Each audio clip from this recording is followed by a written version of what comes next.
મેં લીધો smart chargeable sling bag. સો હાય દોસ્તો, હું આપનો જિબ્રાઇલ આવી ગયો છું. આપણો બેગ અનબોક્સિંગ કરી નાખીએ. સ્માર્ટ એ માટે કીધું કેમ કે આમાં તમે ચાર્જિંગ પણ કરી શકો ગાઈસ. અને બિલ્ડ ક્વોલિટી માઇન્ડ બ્લોઈંગ. એમાંથી નીકળ્યો સ્ટ્રેપ. એ સ્ટ્રેપને તમે રાઈટ અથવા લેફ્ટ બંને બાજુ કનેક્ટ કરી શકો છો. તમે જોઈ શકો છો. અને આમાં લોક સિસ્ટમ પણ આપવામાં આવી છે. અને હિડન પોકેટ પણ આટલા બધા આપવામાં આવ્યા છે કે યાર શું વાત કરું. સુપર યાર. અને આ પાવર બેંક માટે એક વાયર આપવામાં આવ્યો છે. અહીંયા તમે ચાર્જિંગ પણ કરી શકો. અને અહીંયા પાવર બેંક આપણે રાખી દેવાની. હવે આપણા ગેજેટ રાખીને જોઈએ આપણે.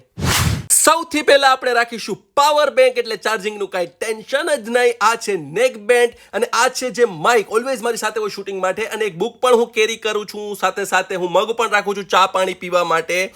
અને અહીંયા તમે નાના મોટા આઈ કાર્ડ રાખી શકો છો. અને અહીંયા તમે મોબાઈલ ફોન પણ રાખી શકો છો. અને હા, આ બેગ પાછો વોટરપ્રૂફ છે. હવે આપણે આમાં ચાર્જ કરી અને નીકળી જશું વરસાદમાં શૂટિંગ કરવા માટે. આ બેગ તમારે લેવો હોય તો મારી ઇન્સ્ટા બાયો પર જઈને તમે લઈ શકો છો. જિબ્રાઇલ જેઠાનો મિની વ્લોગ ગમતો હોય તો મને ફોલો કરવાનું ભૂલતા નહીં. મળીએ એક નવા વ્લોગ સાથે. બાય.